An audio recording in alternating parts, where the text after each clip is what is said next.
যে যেভাবে যে রসের রসিক অন্যত্রই তার সেই স্ফুরণ উদ্দীপন হতে থাকে, আর সাক্ষাৎ যদি সেই স্থানে সেই প্রকার বস্তু বা পরিবেশ ইত্যাদি তিনি প্রাপ্ত হন, তাহলে তো উদ্দীপনার আর কোনো সীমাই থাকে না।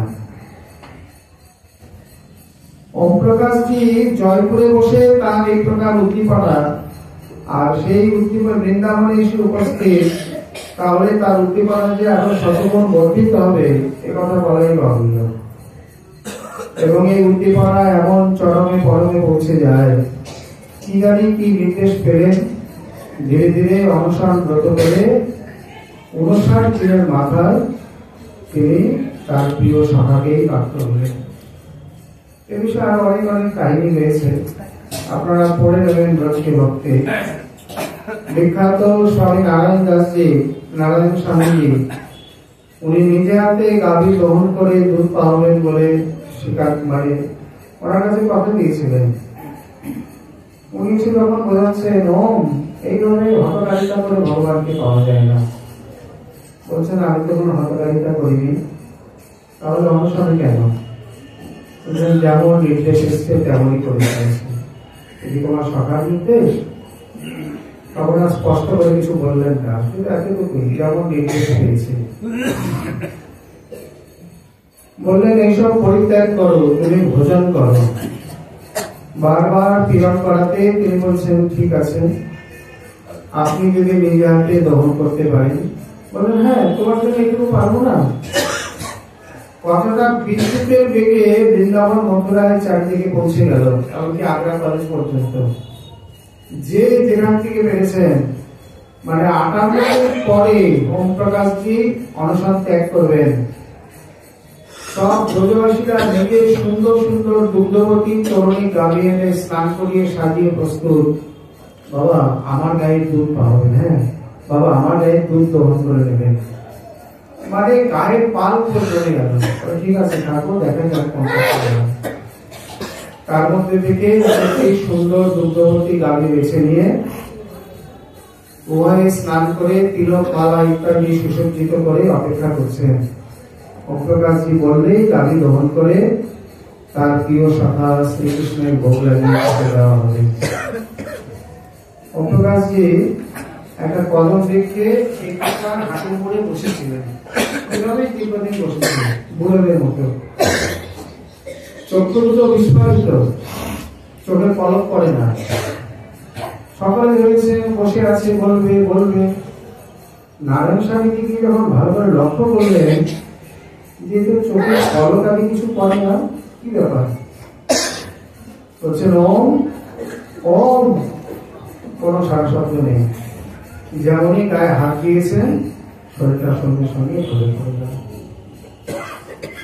চারিদিকে এত বিষাদের ছায়া এবং ক্রন্দনের রোল উঠল, সকলেই মনে করেছিলেন তাদের গাভীর দুধে তার অনুসরণ ভঙ্গ হবে। নারায়ণ স্বামীজি মনে করেছিলেন এমন একজন প্রেমিক ভক্তকে আমি নিজ হাতে দহন করে ভোজন করাবো।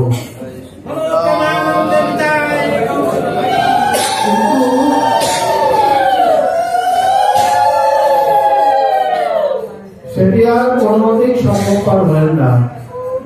অত্যন্ত দুঃখের সঙ্গে তিনি ক্রন্দন করতে করতে শুধু এতটুকুই বললেন, তার প্রিয় সখা মানে সে যাকে নিজে হাতে দুগ্ধ পান করাবে, তাকে পান করাবার সৌভাগ্য কি আর আমি প্রাপ্ত হব? এ অনুভব প্রাপ্ত হবে? এতটুকু বলে তিনি প্রণাম করে চলে গেলেন। বাস্তবিক তিনি যে কি সাধন করেছেন, কার কাছে দীক্ষিত, কোন লীলা স্মরণ করতেন, কোন পদ্ধতিতে, কোন সিদ্ধ স্বরূপে, কিছুই জানা যায় না, বোঝা যায় না।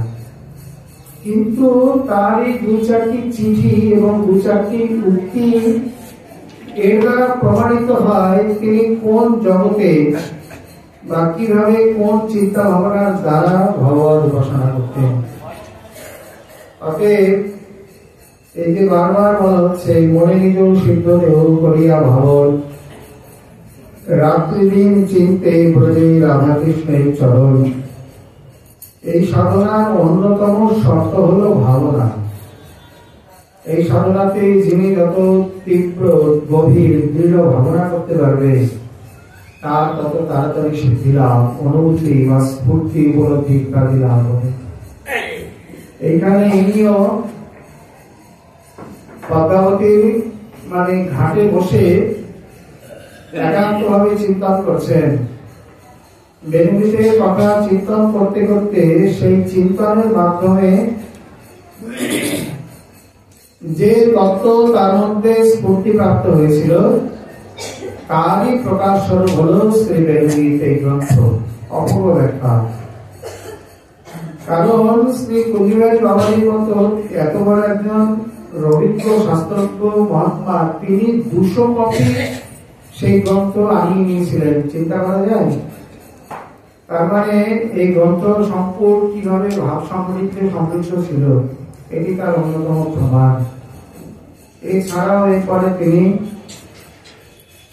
এটি হচ্ছে তার জীবনের প্রথম গ্রন্থ। এরপরে সঠিক সানুবাদ মানে টিকার সঙ্গে অনুবাদের সঙ্গে শ্রী চৈতন্য চন্দ্রামৃতম, শ্রী শিক্ষাষ্টকম, শ্রী আনন্দ বৃন্দাবন চক্ষু, শ্রী ভাষ্য পীঠক বা বেদান্ত রত্ন, গীতা বলদেবের ভাষ্য সহিত শ্রী গৌর ভাবনা এবং ভক্তি চন্দ্রিকা, সাধন সংকেত প্রভৃতি গ্রন্থাবলী প্রকাশ করেন। এইভাবে একের পর এক গ্রন্থ রচনায় তিনি মনোনিবেশ করতে থাকেন।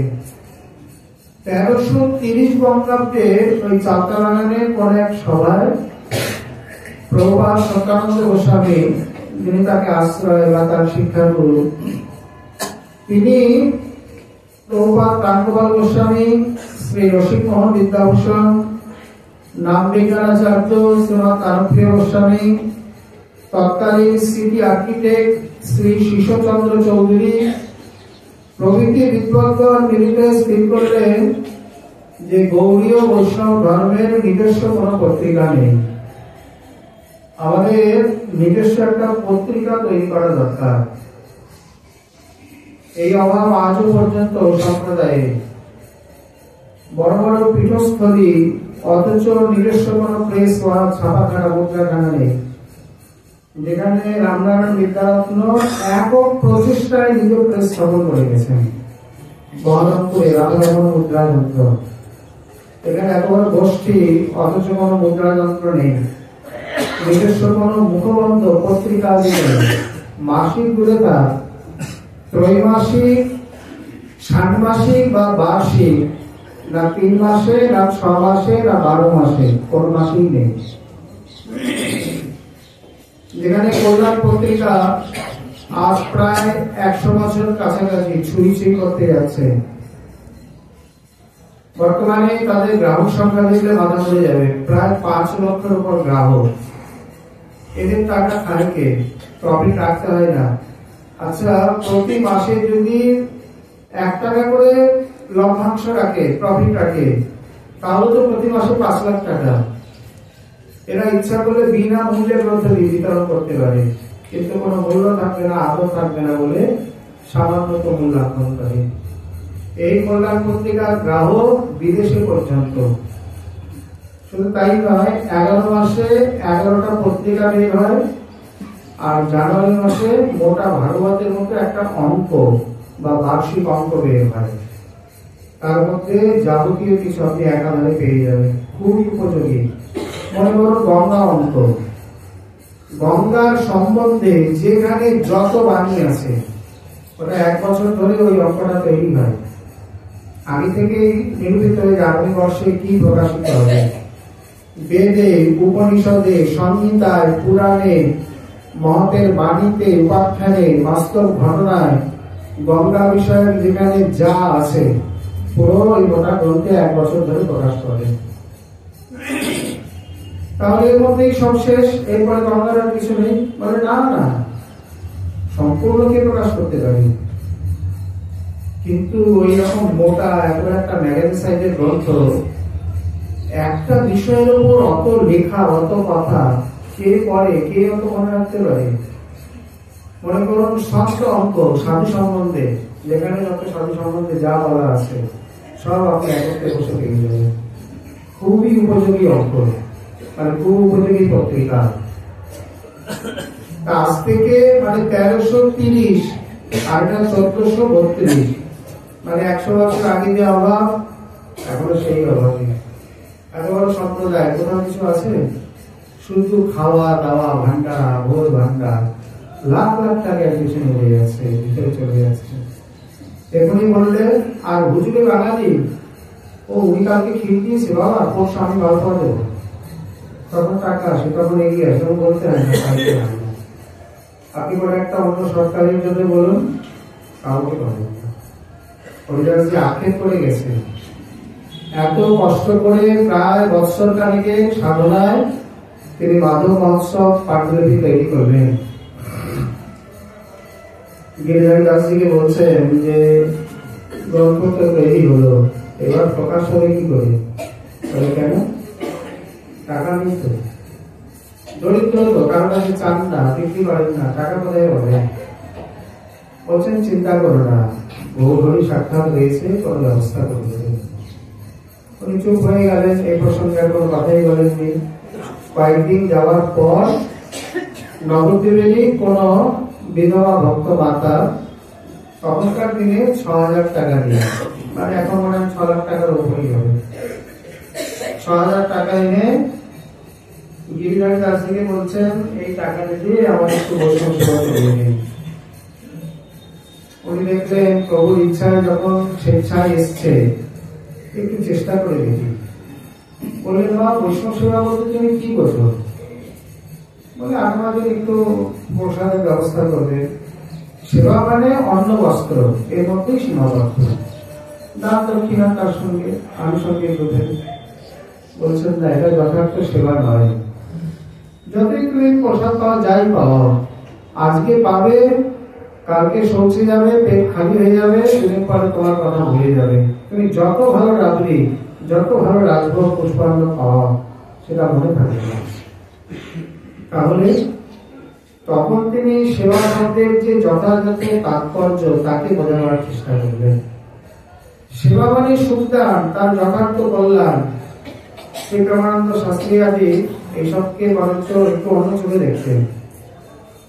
যার দ্বারা বৈষ্ণবের বা ভজনশীলের ভজন বিঘাতক হবে, সেটি কোনদিন তার সেবা হতে পারে না। সেটা যত বড় ভোজ ভান্ডার হোক, লাড্ডু মান্ডা মিঠাই ডালবাটি রাবড়ি যাই হোক, আর যতই বড় বড় দক্ষিণা হোক, যদি ভজনের অনুকূল হয় তাহলে ঠিক আছে, আর যদি ভজনের প্রতিকূল হয় তাহলে সেটি সেবার মধ্যে গণ্য হতে পারে না। বরঞ্চ তিনি বলতে আমি কি করবো, সেবা বলতে কি বোঝায়? বলছেন এই দিয়ে এমন একটা তুমি অক্ষয় কর্ম করে গেলে, যা যুগ যুগান্তর ধরে বৈষ্ণবের সেবায় লাগবে বা জগতে থেকে যাবে। বলছেন মাত্র 6000 টাকায় সেটি কিভাবে সম্ভব? বললেন সম্ভব। তুমি মনে করো না যে আমাদের গ্রন্থ প্রকাশ হচ্ছে না বলে বলছি, গ্রন্থ কত হয়েছে, আরো হবে প্রভু ইচ্ছা। তার মধ্যে তোমাকে পাঠিয়েছে, তুমি একটু অংশগ্রহণ করো। 6000 টাকা দিয়ে মাতৃমন্ত্র গ্রন্থ প্রকাশ হয়ে যাবে। এই গ্রন্থ যদি জগতে থেকে যায়, যুগের পর যুগ তোমার ভান্ডারা তোমার কথা কেউ মনে রাখবে না, কিন্তু তোমার টাকায় এই গ্রন্থ যদি প্রকাশ পায়, যতদিন গ্রন্থ থাকবে তোমার কথা অম্লান হয়ে থাকবে, বৈষ্ণব জগতের সেবা হবে। এখন তোমার যদি ইচ্ছা হয় তুমি করতে পারো। কথায় বলে বাক্যের মধ্যে এমন শক্তি আছে না, ঠিক মতো যদি বাক্য প্রয়োগ করা যায়, মিনিটের মধ্যে মাথা ঘুরে যাবে, চিন্তা ভাবনা পরিবর্তন হয়ে যাবে। সুকমণি পরীক্ষিতকে কোন মন্ত্র, দীক্ষা, নাম, বিগ্রহ, গ্রন্থ, অর্চন, ধ্যান, প্রাণায়াম, উপাসনা, উপাস্য কিছুই নেই। গঙ্গা তীরে বসে বসে 7 দিন কথা শুনিয়েছে। কথা কি সত্যি? এক কথা শুনে এই রাজ্য ত্যাগ করে চলে এলেন। ইতি লঙ্কিত মর্যাদং দংশ সপ্তমে হরি বাগবজ্রং বিসর্জ। শৃঙ্গি ঋষি বাক্যরূপী বজ্রকে নিক্ষেপ করেছিলেন যে আমার পিতার যে মর্যাদা লঙ্ঘন করেছে, আজ থেকে 7 দিনের মধ্যে তক্ষকরাজ দংশনে তার মৃত্যু হবে। এই বাক্য তাকে রাজ্যচ্যুত করে দিল, অনশন ব্রতে বসিয়ে দিল। মানে কিছু না হলেও অন্তত একটা ভীতি। আর সুখমণি এসে 7 দিন ধরে এমন কিছু শোনালেন, পরে বলছেন এখন কেমন লাগছে, পরিষ্কার তার কৃতজ্ঞতা প্রকাশ করলেন। সিদ্ধস্মি অনুগৃহীতস্মি ভবতা করুণাত্মনা ভগবান তৎসকেভ্য মৃত্যুভ্য না বিভেন্ময়হম। আপনার কৃপায় আমি কৃতকৃতার্থ, অনুগৃহীত, সিদ্ধ, তক্ষরূপী মৃত্যুকে দেখে এখন আমি ভয়ভীত হই। যেমন গীতা শুনে অর্জুনের হয়েছিল, ভগবান শেষে বলছেন অর্জুন এখন তাহলে কি শুনলে? পরিষ্কার বলছেন নষ্ট মোহ স্মৃতির লব্ধা তৎপ্রসাদান মায়াচ্যুত স্থিতস্মি গত সন্দেহ করিষ্যে বচনং তব। নষ্ট মোহ, আমার আত্মীয় স্বজনের প্রতি যে মোহ ছিল, যে কৃপতা বলে ভগবান শুরু করেছিলেন, সেই মোহ গেছে। স্মৃতির লব্ধা, যথার্থ আমার কি করণীয় সেই জ্ঞান আমি লাভ করি, মানে স্মৃতি ফিরে এসছে। কিভাবে? তৎপ্রসাদন মায়াচ্যুত, হে অচ্যুত তোমার প্রসাদে তোমার কৃপায় আমি তা লাভ করেছি। স্থিত অস্মি, এখন আমি আমার স্বরূপে স্থিত। যত সন্দেহ, যত সংশয় সন্দেহ ছিল সব গেছে। করিষ্যে বচনং তব, তুমি এখন যা বলবে আমি তাই করবো। তাই করবে বলে, হ্যাঁ তাহলে বলো তস্মাৎ উৎকৃষ্ট বলতে মা অনুস্মর যুদ্ধ চ, ওঠো গান্ডীব ধরো, আমাকে স্মরণ করো আর যুদ্ধ চ, মানে নিজের কর্তব্য কর্মকে পালন করো। এইভাবে বাক্যের কি শক্তি, বাক্যের দ্বারা জীবনে কত পরিবর্তন হয়ে যায়। ঢাকা জগন্নাথ কলেজে মাত্র 30 মিনিটের প্রবচনে 100 ছাত্রকে বসা বসি করে দেওয়া হয়েছে। মাত্র 30 ঘন্টার ব্যাখ্যার এই কথাটি 30 মিনিটের প্রবচনে। তাহলে আধা ঘন্টায় কি বললো যে আধা ঘন্টার মধ্যে 100 ছাত্র প্রসাদভোজী হয়ে গেল। আমি সাথে ত্যাগ করে বক্তব্য যদি ঠিক মতো উপস্থাপিত করা যায় এবং আলফার কথা না বলে যতটুকু প্রয়োজনীয় এবং মর্মে তাকে বিবেক জাগিয়ে বলা যায়, তাহলে বেশিক্ষণ বলতে লাগে না। বিবেক জাগতে খুব কম সময় তার বিবেক কাজে জেগে যায় বা কার্যকরী হয়ে পড়ে। এখানে সম্প্রদায়ে এই যে বিরাট অভাব, 100 বছর পূর্বেও যেমন বর্তমানেও তেমন, উনি সেই বিধবা মাকে এমন ভাবে বুঝিয়ে দিলেন, 6000 টাকা উনি দিয়ে বলছেন আপনি যে সেবা উপযুক্ত মনে করবেন সেই সেবা করুন, শুধু এর থেকে গৌরবাধারে ভোগ লাগিয়ে একজন বৈষ্ণবকে হলো একটু পোশাক পাওয়া হবে। ঠিক আছে মা, তোমার মনোবাসনা পূরণ হবে। উনি সেই বাক্য পূরণ করলেন আর হরিদাসকে রেখে বলছেন এই নাও, তুমি খালি বিধায় চিন্তা করো, তোমার গৌর বাবার আগে থেকেই সব ঠিক করে রেখেছেন, যাও। গ্রন্থ সংখ্যা সেই পাণ্ডুলিপি চলে গেল 6 টাকায়। এখানে সকলে মিলে আলোচনা করলেন যে আমাদের সম্প্রদায় সেরকম কোনো ভালো পত্রিকা নেই। সকলে মিলে মাসিক শ্যামসুন্দর নামে পত্রিকা প্রকাশের আলোচনা মানে প্রস্তাবনা রাখলেন। এখন স্থির হলো আগামী জন্মাষ্টমী থেকে শ্যামসুন্দর নাম যেহেতু আগামী জন্মাষ্টমী থেকে প্রকাশ হবে, কিন্তু বিভিন্ন কার্যে বা বাধাতে তার সম্ভাবনা জন্মাষ্টমীর পরিবর্তে ফাল্গুনী পূর্ণিমায় মানে ভাদ্র মাস থেকে ফাল্গুন মাসে চলে গেল। এইখানে প্রথম প্রকাশ হলো। এতে ওই যে কয়েক মাস বিলম্ব হলো, তাতে উদ্যোক্তাগণ যারা ছিলেন তাদের দরিদ্রের ভাত ভেঙে গেল। তারা হচ্ছে প্রথমে এই প্রকার বাধা, শেষে না জেনে আরো কি হয়। কিন্তু কোন কাজে এই প্রকার দেখে তাতে নিরাশ হতে নেই। বাস্তবিক আমরা সব নামে বৈষ্ণব, বাবাজি, আচার্য, গুরু, সব গোস্বামী সন্তান ইত্যাদি, কিন্তু পুঙ্খানুপুঙ্খ বিচার করতে গেলে আমাদের মধ্যে যে কত কিছুর অভাব, এইগুলো তো সাধারণ জাগতিক গুণ। বৈষ্ণবের মধ্যে তো বেশি করে থাকা দরকার। বৈষ্ণব এত নৈরাশ্যে কেন উঠবে? জগদীশচন্দ্র ঘোষের একটা ছোট গ্রন্থ আছে, আগে তো ক্লাস 8-এ পড়ানো হতো, এখন পড়ানো হয়েছিল জানি না। তার নাম হচ্ছে কর্মবাণী। এই প্রকার ছোট গ্রন্থ। নামটা শুনে অনেকেই মনে করবে নত কর্মের বাণী, আমাদের কি দরকার। ওটি যে কোনো একজন আদর্শ মানবের জীবনের ভিত্তি। কর্মের বাণী বলে শুধু কর্মবাণী নয়, কিভাবে জীবনকে গঠন তৈরি করতে হয় ওটা শিখে এসে পড়ে এসে তারপর করলে মনে হয় ভালো হয়। কারণ একজন আদর্শ বৈষ্ণব আদর্শ মানবের থেকে কম নয়, অন্য কিছু নয়। আদর্শ মানবের ভিত্তিতে আদর্শ বৈষ্ণব প্রতিষ্ঠিত হতে পারে। যে আদর্শ মানবই নয়, সে আদর্শ বৈষ্ণব কি করে হবে? শুধু মুখে বললেই আর দূর ছাই করে এই ছিল না, ওদিকে বসে হাত দিয়েছে মাটি দিয়েছিল, ওইরকম করে বৈষ্ণব হওয়া যায় না। এগুলো ভাবছো আচ্ছা, এর দ্বারা বলছ আরো বঞ্চনা দূর করা, একটা গন্ডি, এইগুলোই তৈরি হয়, যথার্থ কিছুই প্রকাশ পায়। বৈষ্ণবতার কত উদার বিশাল, রাধারমণ ঘোষজি নিজের তার প্রমাণ, এবং হরিদাসজি এই কথাটাই লিখেছেন। বৈষ্ণব ধর্মের বিজ্ঞান ও মর্মে সমাকৃষ্ট হয়ে পরিমাণে বিচার করলেন যে ধর্ম মানুষের মনকে এত উদার করতে পারে, আর মহারাজের মনকে সকলের সামনে সাল ছিঁড়ে দিল, কেউ রক্ষা করতে পারলেন না। আর এই কাণ্ড দেখে মহারাজ রাগ করবে কোথায়, আরো রন্ধন করতে লাগলেন।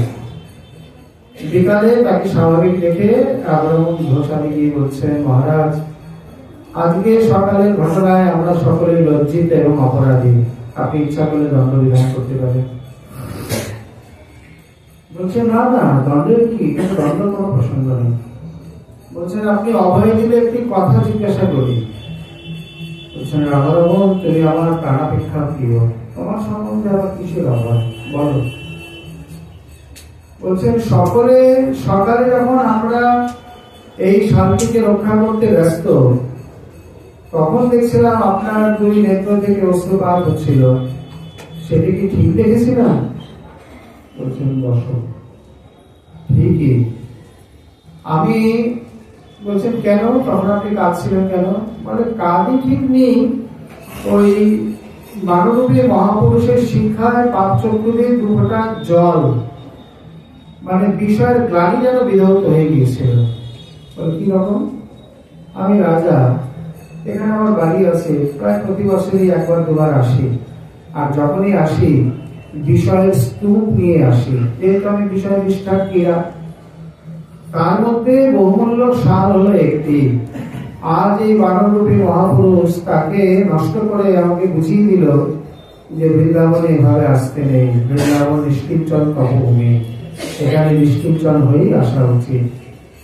কারণ মহাপ্রভু যে কথাটি বলে গেছেন সনাতন প্রভুকে সদাকালের জন্য, সেটি হলো কান্তা করঙ্গিয়া মোর কাহাল ভক্তগণ বৃন্দাবনে আইসে যদি করিহ পালন। বলেনি যে টাকার বান্ডিল নিয়ে যদি আইসে ভক্তগণ, তাহলে তুমি তাদের পালন করো, বা বিষয়ের স্তূপ নিয়ে আসলে তাদের পালন করো, এইরকম কোন শ্রেণী বা কাউকে বলেনি। কান্তা করঙ্গধারী কাঙাল মানে বিরক্ত ভক্তগণ, যারা নিষ্কপট, তোমার মতো সমস্ত কিছু শূন্য হয়ে যারা আসবে, আর ওদের তো প্রয়োজন আছে, আমি তোমার উপর এই গুরু দায়িত্ব সদাকালের জন্য দিয়ে রাখলাম, তুমি তাদেরকে পালন পোষণ করো। আজও করে ফেলেছি। বলে তারা তো নেই, বলে কে বলেছে নেই, শুধু এ ঘর থেকে ও ঘরে গেছে। তারা নিত্য সিদ্ধ স্বরূপ, নিত্য সিদ্ধ পার্শ্বদ চিরকাল রয়েছে, কখনো তাদের ক্ষয় ব্যয় বিনা সম্ভব নয়, শুধু উপলব্ধির পার্থক্য। অতএব এই বানরূপী মহাপুরুষ আমাকে সেই নিষ্কিঞ্চনতা শিক্ষা দিল, আর এই জন্য পাপ চক্ষু দিয়ে উভরা জল করেছিল। এতদিন মহারাজ অনেক বলেছেন, তার মন লাগেনি, আজ এই কথাতে তার মন ফিরে গেল। বিচার করলেন যে ধর্ম মানুষের মনকে এত বিশাল উদার সুন্দর পবিত্র করে তোলে, সেই ধর্মেই জগতের শ্রেষ্ঠ ধর্ম, সেই ধর্মেই আমি গ্রহণ করব। এই এতদিন মানে এত বছরের পর বৈষ্ণব ধর্মের প্রতি তার হৃদয়ের যথার্থ আন্তরিক শ্রদ্ধা জাত হল। এই দিনটার জন্যই মহারাজ অপেক্ষমান ছিল। অতএব যথার্থ নিষ্কিঞ্চনতা ইত্যাদি দেখতে গেলে তো এই প্রকার রাধারমণ ঘোষের জীবনীতে দেখতে হবে, ছোট হরিদাসের জীবনীতে দেখতে হবে। গোবিন্দ ঘোষ, বৃন্দাবন দাস ঠাকুর, তাদের জীবনীতে দেখতে হবে নিষ্কিঞ্চলতা প্রকৃতপক্ষে কাকে বলে। অতএব এখানে হেনরি ফোর্ড, বিশ্ববিখ্যাত ফোর্ড কোম্পানি, যে মোটর কোম্পানি, পৃথিবীতে প্রথম তাদের মোটরই তৈরি হয়, একদিনে হয়নি। সরকারি চাকরি করতেন, চাকরি করে এসে সন্ধ্যাবেলায় নিজের স্ত্রীকে নিয়ে মাথায় একটু উদ্ভট খেয়াল চেপেছে, ওই ফুটখাট করে মোটর তৈরি করতে শুরু করেন। কোথা থেকে মাথায় এসে কে জানে। প্রথমে মানে যা বেতন পায়, সারাদিনের অক্লান্ত পরিশ্রম, দুজনে মিলে তাই করতে লাগে। সর্বপ্রথম যে মোটর তৈরি করলেন, মানে এই 4 চাকা, রাস্তায় যখন বের হলো, যেমন উদ্ভট আওয়াজ তেমনি ধোয়া ছাড়তে লাগলো, মোটেই শুভকর হয়নি। লোকেরা যা সমালোচনা, এই জগতে আর কিছু না করুক, সমালোচনায় সবার আগে ক্ষান্ত ভাঙ্গি। আবার সেই মডেলটাকে নিয়ে কোথায় ত্রুটি আছে একটু একটু করে সংশোধন করতে করতে কয়েক বছর পর আরেকটি সুন্দর মডেল তৈরি করলেন। তাতেও আরো ত্রুটি হয়ে গেল। সফলতার সঙ্গে সঙ্গে যায় না, গবেষণা সাপেক্ষ, শিক্ষা সাপেক্ষ, অর্থ সাপেক্ষ। এইভাবে 21 বার তার ফ্যাক্টরিতে আগুন লেগে গেছে, মানে ধ্বংস, মানে নষ্ট হয়েছে 21 বার। একজন চাকরিজীবী টাকাই বা কোথায় পাবে, কিন্তু পিছপা হয়নি। আবার স্ত্রীকে নিয়ে আবার অর্থ ধার করে, জোগাড় মানে সংগ্রহ করে, মানে হয় মন্ত্রের সাধন না শরীর পাথর, এই হচ্ছে লক্ষ্য স্থির। মনে করছি যখন একটা সুন্দর জিনিস জগৎকে উপহার দিয়েই যাবো, তাকে যা হয়, এমন মরিয়া হয়ে লেগেছেন।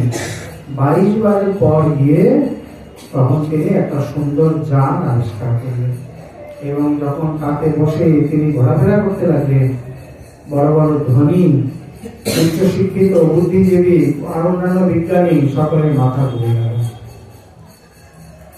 এইরকম ধৈর্য বৈষ্ণবের আছে এখানে। একবারে মাত্র ভাদ্র মাস জন্মাষ্টমী মনে করুন, প্রথমে কৃষ্ণাষ্টমী প্রথমেই পড়ে, ভাদ্র, আশ্বিন, কার্তিক, অগ্রহায়ণ, পৌষ, মাঘ, মাত্র 6 মাস তিথি, বা ফাল্গুনের পূর্ণিমা ধরলাম 7 মাস। মাত্র 7 মাস কোন কাজ একটা পিছিয়ে গেছে, তাতেই হলো কি পিছনে যারা উদ্যোক্তা ছিলেন তারা বললেন না, এটা মাত্র এতটুকুতেই যদি জীবনে ভেঙে পড়ো, তাহলে নদীর সঙ্গে নিজেকে তুলনা দাও কি করে? নদী, সিংহ, বীর আর সাধক, এই 4 জনের একই গতি। পিছনে তাকাতে শুধু সামনে তাকাতে। সিংহ নিজের আপন চালে চলে, প্রবাদ আছে, সিংহ কালে শিকার করা খায় না। রাজা তো নিজে শিকার করে পেট ভরে খায়, অন্যের জন্য রেখে দেয়। একটা বিচার উঠেছে, সিংহ বেশি শক্তিশালী না হাতি বেশি শক্তিশালী? কে বেশি শক্তিশালী? হাতি। তো হাতি তাহলে বলে রাজা হবে না কেন? সিংহকে কে রাজা করলো? কিভাবে রাজা হয়ে গেল? হাতি যদি ইচ্ছা করে বাঘ সিংহকে ধরে আছাড় দিতে পারে, সেই শক্তি, সেই কৌশল তার কাছে আছে। আবার দেখা যায় বাঘ সিংহ যতটা পোষ মানে, হাতি তার থেকে বেশি পোষ মানে। হাতির পায়ে বড় বড় শিকল দিয়ে বেঁধে তাকে ভারী ভারী কাজ করানো যায়, এবং হাতি সেই বন্ধনটাকে স্বীকার করে ওই কাজগুলো করে। অথচ হাতি যদি ইচ্ছা করে এক ঝটকায় শিকল টিকল ছিঁড়ে কোথায় চলে যেতে পারে, কিন্তু যায় না।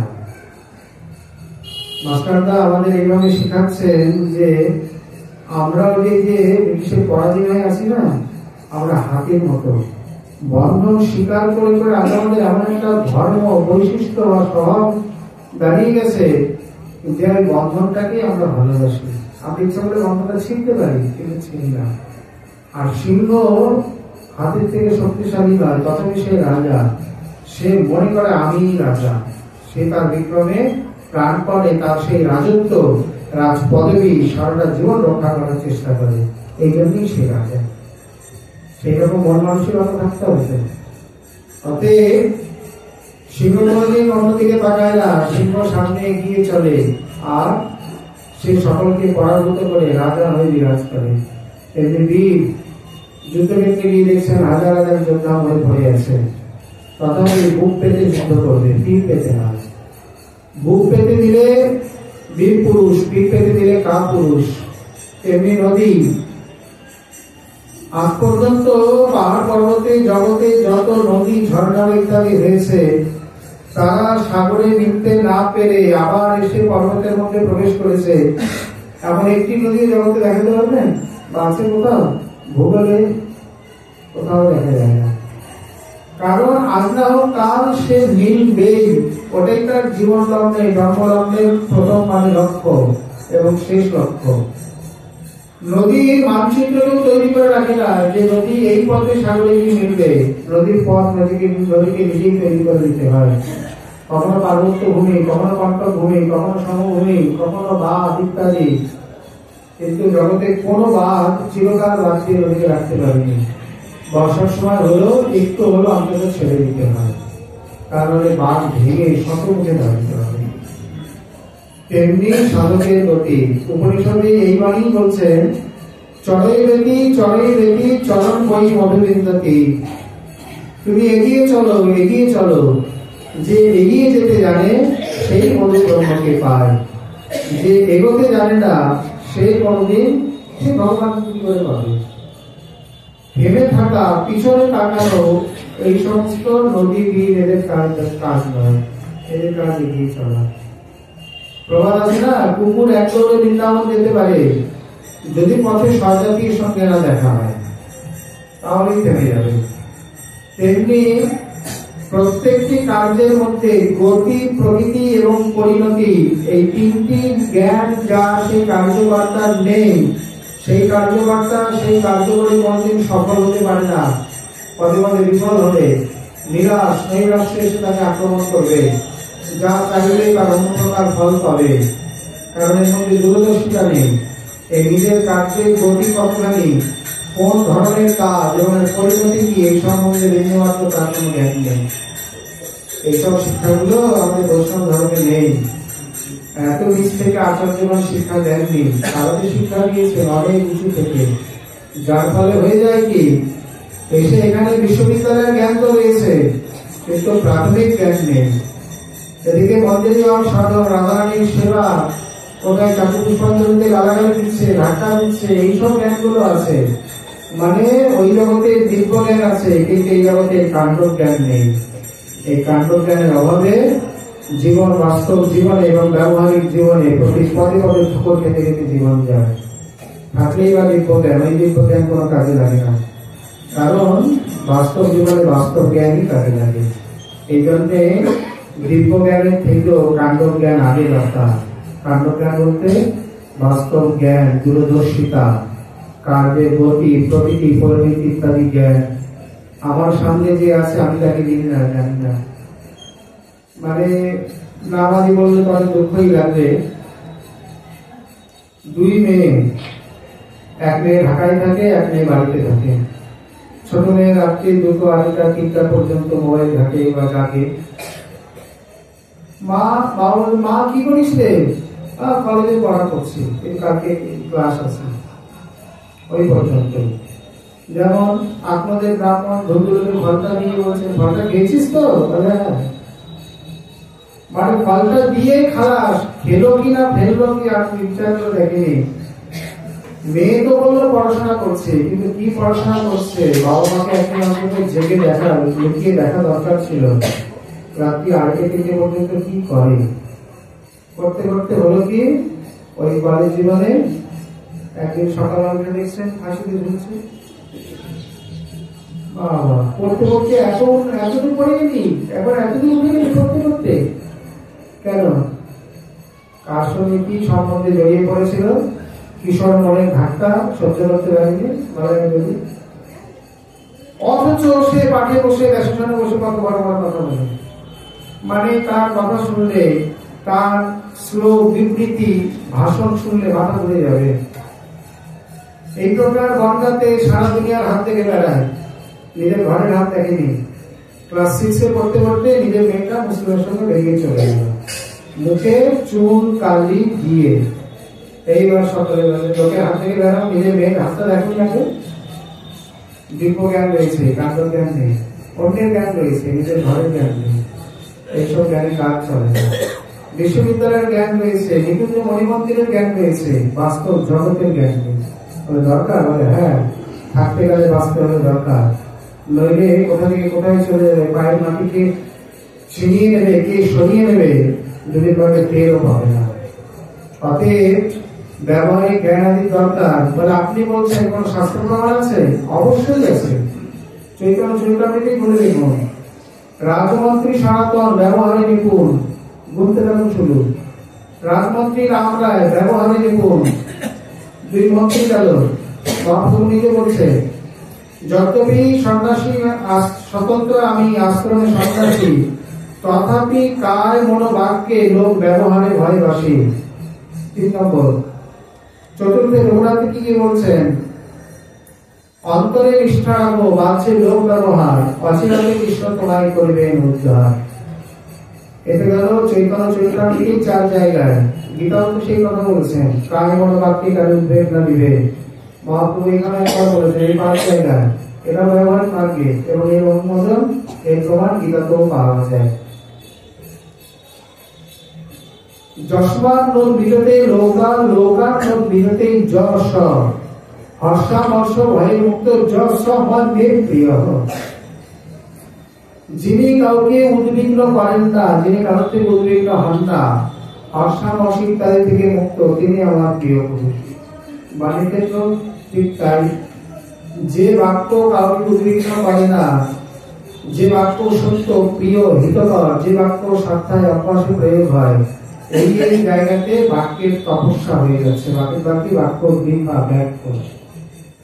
সব শাস্ত্র বারবার করে পুনরাবৃত্তি করছেন। আমরা কি করে বাদ দিই? ব্যবহারিক মার্গকে ব্যবহারিক দ্বারা ভক্তি লাভ হয় না, কিন্তু ব্যবহারিক দ্বারা ভক্তিকে রক্ষা করা যায়। যেমন কোন বৈষ্ণব এসছে, আপনি যদি তার সঙ্গে ব্যবহার না করেন ঠিক মতো, অপরাধী করে দিতে হয়। যদি আবার সাধারণ মানুষের সঙ্গে হয় তাহলে অপরাধ হবে না, কিন্তু যখন গুরু বৈষ্ণবের সঙ্গে হয়ে যাবে তখন এই ব্যবহারের অমর্যাদাতেই অপরাধ হয়ে যাবে। তাহলে ব্যবহার যদি রক্ষা করি, কোন ক্ষেত্রে ভক্তির সংরক্ষণ, কোন ক্ষেত্রে ভক্তির মর্যাদা লক্ষ্য। অতএব ব্যবহার আদি জ্ঞান অবশ্যই থাকতে হবে, না থাকলে চলতে ফিরতে খুবই সমস্যা। পদে পদে ঠোকর খেতে হবে, ঠকতে হবে, অপরাধ আদিতে করতে হবে। এই জন্যে কেবল দিব্যজ্ঞান থাকলে হবে না, কাণ্ড জ্ঞানেরও প্রয়োজন আছে। মাত্র 6 মাসের বিলম্বে যদি এই প্রকার ভেঙে পড়তে হয়, তাহলে বড় বড় কাজকর্ম করবে কি হবে? হরিবাবাজির জীবনী পড়া উচিত সকলকে। পাঞ্জাবের স্বতন্ত্র নদীতে বাদ দিয়েছিলেন একা একজন নিঃস্ব গ্রামবাসী হয়ে, কেবল হরিনামের ভাষায়। গ্রামে গ্রামে হরিনাম করে লোককে জাগিয়ে দলবদ্ধ করে নিজেরা একাই। সরকার কবে দেবে? সরকারের কাছে তো মানে দরখাস্ত দিতে দিতে কাগজ পুড়িয়ে যায়, কালি পুড়িয়ে যায়, সরকারের ঘুম ভাঙে না। নিজেরাই গ্রামবাসীরা মিলে হরিনামকে সঙ্গে করে নিয়ে আগে সকলকে হরিনামে উদ্বুদ্ধ করলেন, মাঠে একত্রিত করে, মানে এক প্রকার হরিনামে দীক্ষিত করে বলছেন, সরকার আমাদের ভরসা নয়, আমাদের ভরসা প্রভু, তার শ্রী নাম। এই নাম সঙ্গে করে নিয়ে লেগে যাও। এইভাবে সকলকে হরিনামে অভিষিক্ত করে মানে কাজ করছে। যেমন দিকে জয়রাম শ্রীরাম বলে সাগরবন্ধ হয়েছিল, এখানে হরিনামের দ্বারা বিশাল খনন কার্য, বাদ কার্য, নির্মাণ কার্য এইভাবে করে উনি রেকর্ড তৈরি করে দিয়েছিলেন। অতএব তাদের কত বড় বুকে বল বা আশা। শুধু তাই নয়, প্রথম থেকে যদি এই নৈরাশ্য থাকে, তিনি তো ভাবস্তরে কোনোদিন পৌঁছাতে পারবেন না। ভক্তি রসামৃতে যে ভাবের 9টি লক্ষণ করেছেন, তার মধ্যে শান্তির অব্যর্থ কালোত্তম, বিরক্তির মান শূন্যতা, আশাবন্ধ সমুৎকণ্ঠা, নাম গানে সদা রুচি, আসক্তি স্তর গুণাখ্যানে, প্রীতিস্তর বসতি স্থলে, ইত্যাদয় ভাবাসুর জাত ভাবাঙ্কুরে জনে। শান্তি মানে শূন্যতা, অব্যর্থ কালোত্তম সম্পূর্ণ সময় ভগবত ভজনে দেওয়া, বিরক্তি মানে বৈরাম ইত্যাদি, মান শূন্যতা অপরকে মান দান ইত্যাদি, বা নিজে মান শূন্য নিজে অমানি অন্যকে মান দান করা, আশাবন্ধ কৃষ্ণ বিবাহ করিবেন নীলকরি গানে। এই পঞ্চমেশিতে তার তিনি বাদ করে যাবেন। যিনি অষ্টমে ভাবভক্তি স্তরে পৌঁছেছেন তার মধ্যে নটি লক্ষণ প্রকাশ করেন, যার মধ্যে একটি লক্ষণ হচ্ছে আশা বন্ধ। ভগবান দেখা দিয়েছে বলে এখনো দেয়নি, দেবে কোনদিন? অবশ্যই দেবে। হতে পারে আমি দিইনি প্রতীক, কিন্তু প্রতীক পাবন অবশ্যই দেবে। তবু জগন্নাথ জগতে কহাবশী জগবাহির রহম ইচ্ছা। এই যে আশায় বুক বেঁধে থাকা, এটি হচ্ছে আশা বন্ধ। সমুৎকণ্ঠা সম্যক প্রকারে উৎকণ্ঠা তার প্রতি। নাম গানে সদা রুচি, সদা সর্বদা নাম সংকীর্তন। আসক্তি স্তর গুণাখ্যানে, এটা আবার আলাদা করে বললেন। তার রূপ গুণ লীলা ইত্যাদির আখ্যান কীর্তন। প্রীতিস্তর বসতি স্থলে, তার ধামে বা তার তীর্থে বাস, তার সান্নিধ্যে। এই প্রকার এই লক্ষণগুলি যখন জাত হবে তখন বুঝতে হবে যে তার ইত্যাদয় অনুভাবাসু যাতা ভাবান করেই জানে। মানে যার হৃদয়ে ভাবের অঙ্কুর জন্মেছে তার মধ্যেই নটি লক্ষণ দেখা যাবে। এই নব বৃত্তঙ্কুর যার চিত্তে হয়, প্রাকৃত ক্ষোভাদিতে সেহ ভুক্ত নাহি হয়। আদি শব্দে বাকি ৮টি লক্ষণ। অতএব এই স্তরে প্রথমে যদি এই প্রকার জীবনে নৈরাশ্য ঘিরে নেয়, তাহলে জীবনে তিনি কোনো কিছুই করতে পারবে না। কারণ ধীরতা, ধৈর্য, সহিষ্ণুতা এগুলো যে কোনো কাজে, কি পড়াশোনায়, কি ব্যবসায়, কি কর্মক্ষেত্রে, কি সাধন ভজনে, কি স্মরণ আদিতে, সব ক্ষেত্রেই প্রয়োজন। গুটিকা পড়ে নিলেই সঙ্গে সঙ্গে স্মরণ চালু হয়ে যাবে? দিনের পর দিন সেই স্বর্ণ তৈরির মতো সাধককে লেগে থাকতে হয়। তাতে যদি অধীর হয়ে পড়ে, এই জন্য তো যার মন এখনো সংযমে নেই, ইন্দ্রিয় সংযমে নেই, সে কোনো কিছুই করতে পারে না। দুদিন লীলা স্মরণ করে না, বড্ড কঠিন। তারপর খোল শিখতে গেল, সেখানে দেখছেন বাবা বড় 10 খুশি, তাও অত মনে রাখা যায়। আর বাজাবার সময় কি খাতা দেখে বাজারে চলবে? তালগুলোকে মুখস্থ করে রাখতে হবে। গেল খোল গেল।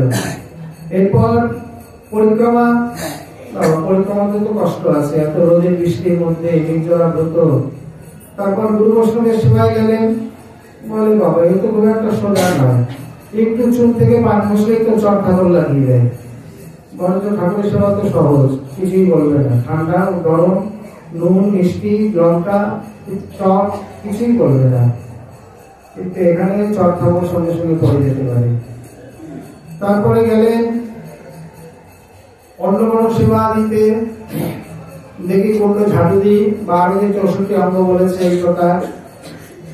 যার মধ্যে এই প্রাথমিক গুণগুলো নেই, মানে ত্যাগ, বৈরাগ্য, ধৈর্য, সংযম, তিতিক্ষা, গুরু ভক্তি ইত্যাদি যার মধ্যে নেই, তিনি যে কোনো বিভাগে, যে কোনো সাধনে, যে কোনো সময় যান, বিফলই বিফল, ব্যর্থই ব্যর্থ, কোনোদিন কিছুই লাভ করতে পারবে না। অতএব এগুলো জীবনে প্রাথমিক সম্পদ। কি জ্ঞান মার্গে, কি ভক্তি মার্গে, কি যোগ মার্গে, কি জ্ঞান কর্মযোগ ইত্যাদি যে কোনো বিভাগে, কি জাগতিক পড়াশোনা কর্মক্ষেত্র আদিতে, প্রত্যেকটি বিভাগে এগুলো সাধারণ সম্পদ, এগুলো লাগবে। এইভাবে তিনি মাসিক পত্রিকা প্রকাশ করেন। এই পত্রিকা খুব বেশি দিন আমার চলেনি। কোন কোন দুষ্ট ব্যক্তিগণের চক্রান্তে এই পত্রিকা কিছুদিনের মধ্যেই বন্ধ হয়ে যায়। তিনি সদানন্দ প্রভু তিনি বলছেন, আমার এই বয়সে আমি এত গুরুভার নিতে পারবো না, যদি তোমরা পারো করো।